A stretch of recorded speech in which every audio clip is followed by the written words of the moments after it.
नमस्कार साथियों, doctor Rajendra Prasad private ITI में आपका स्वागत है। ठीक है, मैं डब्ल्यू कुमार वैद।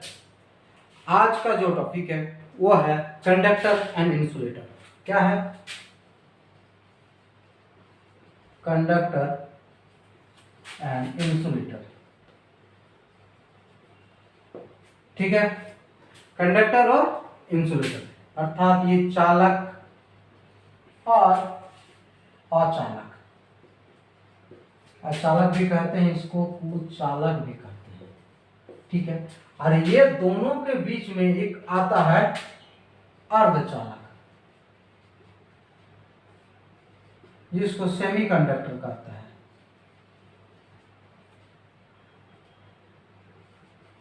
ठीक है, तो कंडक्टर, इंसुलेटर, चालक, अचालक और ये दोनों के बीच में आता है अर्धचालक। तो कंडक्टर के बारे में हम कुछ बनाना चाहते हैं। इसमें फ्री इलेक्ट्रॉन होता है, फ्री इलेक्ट्रॉन होता है। इसमें क्या आता है? मुफ्त में इलेक्ट्रॉन होता है। यही फ्री इलेक्ट्रॉन क्या करता है? 1.2 अनदर पॉइंट क्या करता है? एक स्थान से दूसरे स्थान फ्लो करता है। ठीक है, इंसुलेटर में free electron, no free electron. ठीक है, इसमें किसी भी प्रकार का कोई फ्री इलेक्ट्रॉन नहीं करता है, नो फ्री इलेक्ट्रॉन। और क्या होता है इंसुलेटर में? क्या होता है कि ये क्या करता है? नो फ्री इलेक्ट्रॉन, तो इसीलिए इसमें फ्री इलेक्ट्रॉन नहीं है। चार्ज को एक स्थान से दूसरे नहीं स्थान पर नहीं पहुंचता, इसीलिए इसको हम कुचालक कहते हैं। ठीक है, और अर्धचालक में क्या होता है कि इसमें फ्री इलेक्ट्रॉन नहीं करता, लेकिन इसमें ड्रॉपिंग किया जाता है। ड्रॉपिंग मतलब अशुद्धियां मिलाने पर, अशुद्धियां मिलाने पर, अशुद्धियां मिलाने पर क्या बन जाता है? ये चालक की भांति काम करता है, चालक के रूप में कार्य करता है। ठीक है, अभी हम क्या बताएं? कंडक्टर जो फ्री इलेक्ट्रॉन है, एक स्थान से दूसरे स्थान इलेक्ट्रॉन का क्या करता है? मूवमेंट करता है।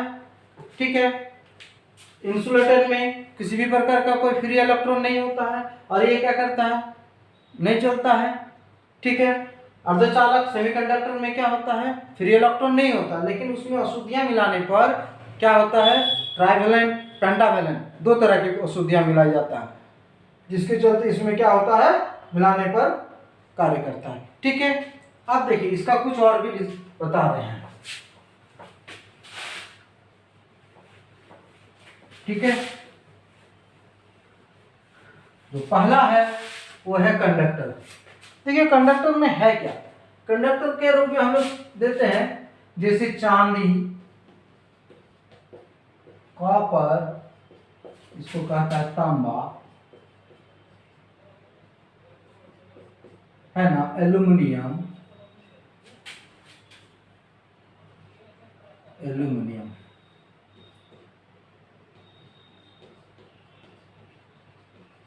एल्यूमिनियम, लोहा इत्यादि, यानी धातु। चांदी, तांबा, लोहा, एल्यूमिनियम, ये क्या है?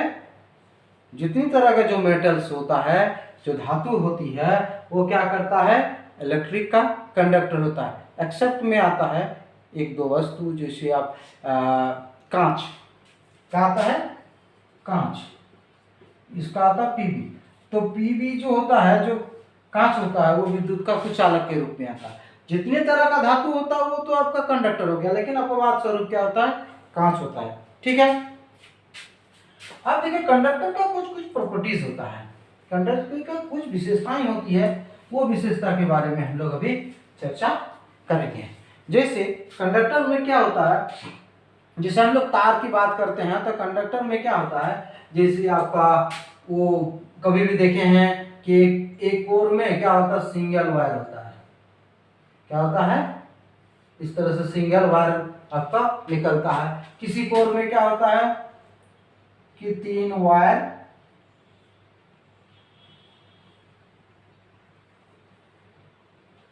इसको ऐसे नहीं डिफाइन कर सकते, चलिए इसको बता रहे हैं, किसी अगर यदि तार है, तार का क्रॉस सेक्शनल एरिया अगर यदि परिचित दृश्य देखेंगे तो ये क्या करता है, इस तरह से तार है, सिंगल वायर, और क्या होता है 3 वायर, ठीक है। अगर यदि परिचित दृश्य, परिचित मतलब क्रॉस सेक्शनल जो एरिया हम काटेंगे तो इस तरह से सिंगल वायर, ट्रिपल वायर, ठीक है। और ये इसके जो बीच में होता है ये इंसुलेटर होता है, क्या होता है, ये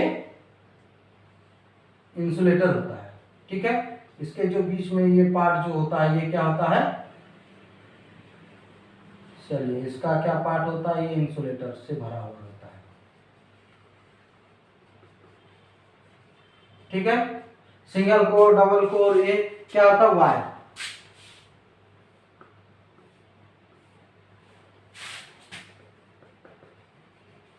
सिंगल कोर वायर, ट्रिपल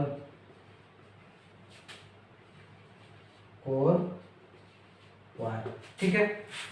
तो ये कंडक्टर की वायर के में आप एक तार भी रहता है, 3 तार भी रहता है, और क्या होता है, और उस तरह से एक और भी डुप्लेक्स करके, मतलब आपका ये ट्विस्टेड किया जाता है, ये जो डबल डुप्लेक्स वायर हो गया। और एक ट्रिप्लेक्स का भी होता है, मतलब 3 तार और एक 3 तार इस तरह से ज्वाइन किया जाता है, ट्रिपलेक्स, ठीक है। तो हमारा कंडक्टर में क्या होता है, तार सिंगल कोर का भी होता है, एक से अधिक कोर का होता है, और क्या होता है, ये देख हो गया, ठीक है। नेक्स्ट क्या होता है, तार में भी क्या होता है, एक नंगा तार होता है, एक कवर तार होता है। नंगा तार मतलब होता है जो खुला हो, जिसमें आवरण न चढ़ हो, और क्या तार होता है, नंगा और एगो आवरण, ठीक है, नंगा तार एवं आवरण तार, ठीक है। आवरण तार को केबल तार भी कहता है, नंगा तार का वेयर कंडक्टर ही कहते हैं, BARE, वेयर कंडक्टर, और इसको क्या कहता है, केबल वायर, ठीक है। तो नंगा तार और आवरण तार में क्या है, नंगा तार मतलब बिना इंसुलेटेड का, बिना इंसुलेटेड का। इसका यूज क्या कहाँ किया जाता है, इसका जो अगर यदि यूज होता है वो करता है ओवरहेड लाइन में, ओवरहेड लाइन में, ठीक है। इसका यूज किया जाता है कहाँ, ओवरहेड लाइन में, जहां पर 11 kV का, 33 kV का जो लाइन डिस्ट्रीब्यूशन होता है या जनरेटिंग माध्यम से आता है, बड़े बड़े जो आपका सेल साइट होता है, बड़े बड़े जो आपका टावर सेल जो होता है, उसमें क्या करता है, तार जो लंबा लंबा खींचा जाता है वो क्या आता है, ओवरहेड लाइन में नंगा तार का ही प्रयोग किया जाता है। इसका तार क्या होता है, डोमेस्टिक यूज में, घरेलू में ये थोड़ा फ्लेक्सिबल होता है, लचीला होता है। क्या क्या होता है, आवरण वाला तार क्या होता है, लचीला होता है। इसमें एक तार, एक सिंगल कोर भी होता है और डबल कोर भी होता है, ट्रिपल कोर भी होता है, एक से ज्यादा भी कोर इसमें होता है आवरण वाला तार में। इसमें आवरण का मतलब इसमें ऊपर में, तार के ऊपर में कवर चढ़ाया जाता है, जो एक क्या होता है, इंसुलेटर होता है, ठीक है। नंगा तार का प्रयोग 11 kVA जो डिस्ट्रीब्यूशन लाइन हुआ। और पहले तो देखिएगा आपका 440 में भी आपका 440 वोल्ट वाला जो होता है उसमें भी आपका नंगा तार प्रयोग किया जाता है, लेकिन आजकल के जमाना में देखिएगा बहुत सारी जगह पर क्या करता है, वो केबल वाला तार का प्रयोग किया जाता है, ठीक है। यहां तक कोई समझ में, नंगा तार और आवरण वाला तार। आगे चलकर आपका इसके तार का डिस्क्रिप्शन, वायर ज्वाइंट, वो नंगा तार कैसे छिला जाता है, उसका वायर ज्वाइंट कैसे होता है, वो पूरा आपको उसमें बढ़िया तरीके से आपको मिल जाएगा, ठीक है। आवरण तार में क्या होता है, देखिए आवरण तार में क्या होता है, जान माल की क्षति इसमें बहुत कम होता है, जान माल की क्षति इसमें बहुत ही कम होता है, और ये शॉर्ट सर्किट से बचता है।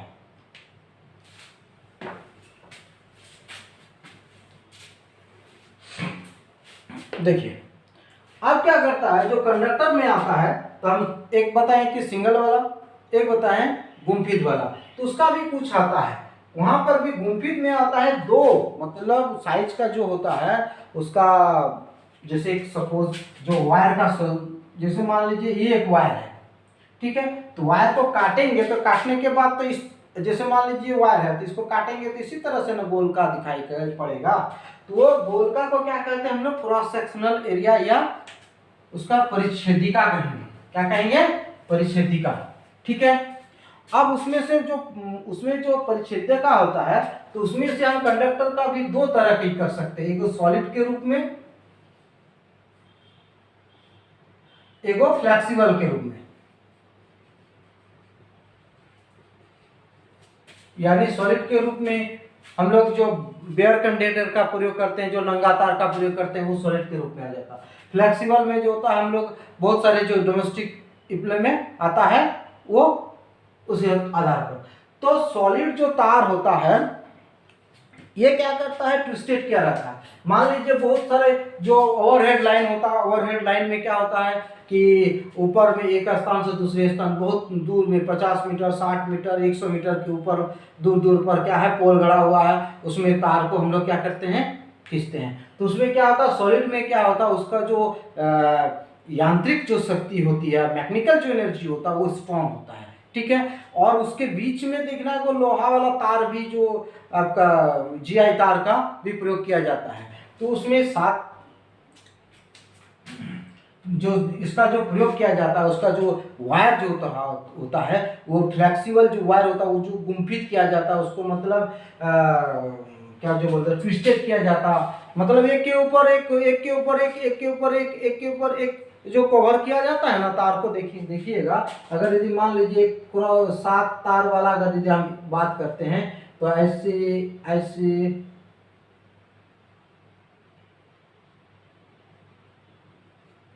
6 7 नहीं, इसको बड़ा बनाते हैं। अगर यदि हम एक 7 वाला तार, बीच में तो एक केबल रहता है जो आपका जीआई तार होगा, उसके साथ इस तरह से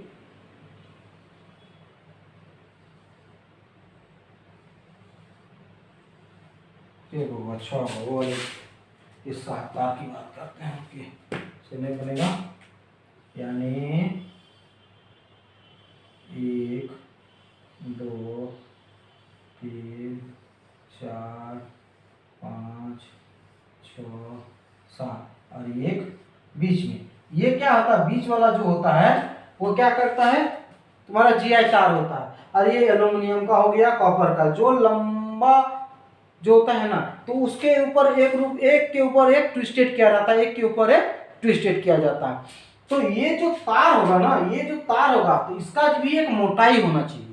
जैसे हम लोग क्या करते हैं, देखते हैं कि 440 वाला जो आपका लाइन जो नंगा तार होता है वो थोड़ा पतला होता है, जो 11,000 का जो तार होता है वो थोड़ा सा मोटा होता है, 33,000 वाला जो जाएंगे उसमें ज़्यादा और मोटा होता है, 1,32,000 वाला जाएंगे तो और भी उसमें मोटा होता है। या उसको क्या करते हैं कि 3 तार 4 तार 2 तार के रूप में उसको ले जाते हैं, उतना हाई वोल्टेज को ले जाने के लिए। ठीक है।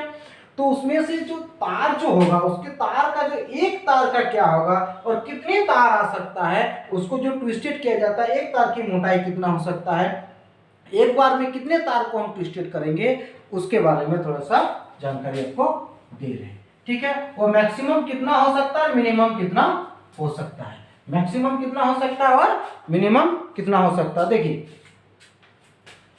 0.193 mm to 3.75 mm,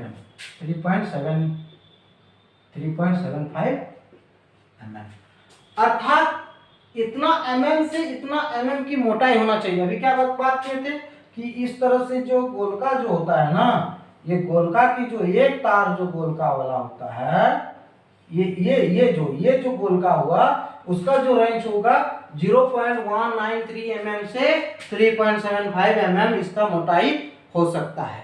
ठीक है। और इसमें से क्या होता है, इसमें से 3 से लेकर 3 to 162 तार हम दे सकते हैं। जैसे इसमें अगर बताएंगे तो 7 तार और क्या सकते हैं कि 3 तार देंगे। जो फ्लेक्सिबल वायर होता है, हम अभी बताएं क्या सिंगल कोर वाला नहीं, ये क्या होता है जो ट्विस्टेड किया हुआ तार, एक से अधिक तार वाला। तो एक से अधिक तार करेंगे तो 3 तार की बात होगा। मैक्सिमम 162 तक ही तार का प्रयोग किया जाता है। जैसे इसमें 7 तार होता है और बीच वाला एक किया जाता है। तो इसका जो क्रॉस सेक्शनल होगा तो वो क्या होगा 0.13 mm से 3.75 mm। ये परीक्षा के दृष्टिकोण से इंपॉर्टेंट क्वेश्चन है कि तार का जो होता है वो तार का जो डायमेंशन होता है, यानी तार का जो आपका डायमीटर होता है वो कितना से कितना तक हम लोग प्रयोग करते हैं लाइन में। डिस्ट्रीब्यूशन लाइन हुआ या डोमेस्टिक लाइन में हुआ, यानी फ्लेक्सिबल लाइन हुआ या सिंगल कोर लाइन हुआ, उसमें भी सिंगल कोर होगा तो उसमें भी इतना mm से इतना mm के बीच में 1 कोर होगा। लेकिन बात करते हैं अगर यदि एक से ज्यादा कोर की है तो एक से ज्यादा तो हम 3 तार ले सकते हैं और मैक्सिमम 132 तार ले सकते हैं। ठीक है, नेक्स्ट क्या है, जैसे हम लोग स्टैंडर्ड वायर का जो बात करते हैं तो ज्यादातर हम लोगों का उपयोग क्या करते हैं, कॉपर, एल्यूमिनियम और लोहा वाला। कॉपर, एल्यूमिनियम और लोहा वाला। तो कॉपर की तुलना में सबसे ज्यादा क्या होता है कॉपर। कॉपर में भी जो विद्युत फ्लो करेगा उसमें, तो उसका रेजिस्टेंस क्या होता है, प्रतिरोधक क्षमता जो होती है, रोधक जो क्षमता होती है वो क्या होती है, कम होती है। प्रतिरोधक क्षमता कम होती है। कॉपर और एल्यूमिनियम की अगर यदि तुलना करेंगे तो 60% ज्यादा होता है एल्यूमिनियम में, कॉपर में। अगर यदि करते हैं क्या करते हैं, एल्यूमिनियम में जो फ्लो रेट होता है, इलेक्ट्रॉन का जो प्रभाव होता है, कॉपर की तुलना अगर यदि हम करते हैं तो एल्यूमिनियम से 60% अधिक होता है कॉपर का। ये एक प्रश्न के माध्यम से इंपॉर्टेंट क्वेश्चन है कि एल्यूमिनियम की तुलना में कॉपर का कितना प्रतिशत भाग फ्लो रेट है, यानी उसका इलेक्ट्रॉन कितना प्रतिशत के हिसाब से उसमें जाएगा। इलेक्ट्रॉन मतलब क्या, हम लोग बताए थे कि इलेक्ट्रॉन क्या करता है, एक स्थान से दूसरे स्थान जाता है। तो एल्यूमिनियम के एवज में कॉपर का 60% क्या होता है, अधिक गति से मूव करेगा। ठीक है, अब लोहा का तो एल्यूमिनियम से भी कम है। ठीक है, चलिए यहां तक हो गया। अब नेक्स्ट जो क्लास होगा वो होगा आपका इंसुलेटर। ठीक है, नेक्स्ट क्लास जो होगा वो क्या होगा, इंसुलेटर। ठीक है, ओके, ठीक है, थैंक यू।